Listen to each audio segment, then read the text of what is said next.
နှစ်သစ်ဆုံးဖြတ်ချက်အတွက်ဆုတောင်းခြင်း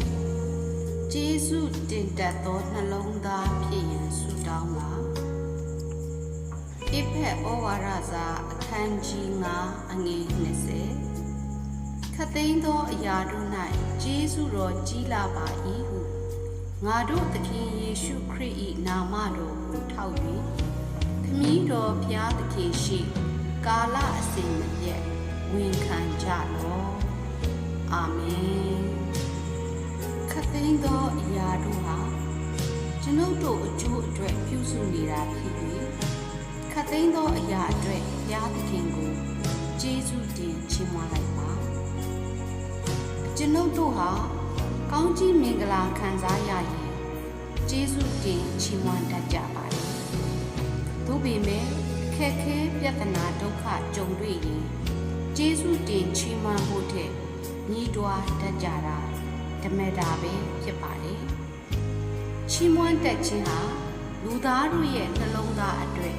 အလွန်ကြီးမားသောတန်ဖိုးကိုပိုင်ဆိုင်ရာဖြစ်ပါတယ်ကျွန်ုပ်တို့အတွက်ဘုရားသခင်ဖန်ဆင်းရာများမြင်သမျှကြုံတွေ့ခံစားရမှုအလုံးအတွက်ကျေးဇူးတင်ချီးမွမ်းတတ်သောနှလုံးသားဖြင့်ချီးမွမ်းလိုက်ပါဒါဟာဘုရားသခင်အလိုရှိသောအရာဖြစ်သလိုဘယ်အရာမှမတောင်းခံတဲ့ဘုရားသခင်အား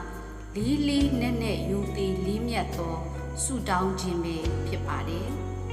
ဘုရားသခင်ကိုချစ်သောသူတိုင်းရဲ့နှလုံးသားထဲမှလာသော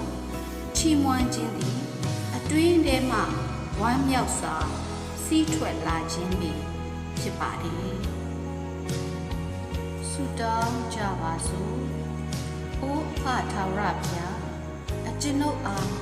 ကျေးဇူးတင်တတ်သောနှလုံးသားကိုပြီးတော်မူပါ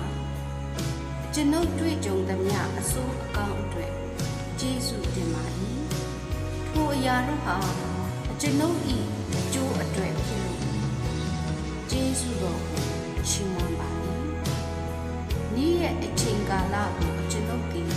ရွေးနှုတ်တတ်စေရန်လမ်းပြတော်မူပါကျွန်ုပ်တို့သည်တရားအောက်တရားနှိမ့်ချစွာမေတ္တာရဖွဲ့ပြီးခမည်းတော်ဘုရားသခင်၏မျက်မှောက်တော်၌ကာလအစဉ်ကျေးဇူးတင်ချီးမွမ်းလျက်ဝန်ခံတတ်သောနှလုံးသားပိုင်ရှင်များဖြစ်ရန်သခင်ယေရှုနာမကိုထောက်၍ဆုတောင်းကြပါ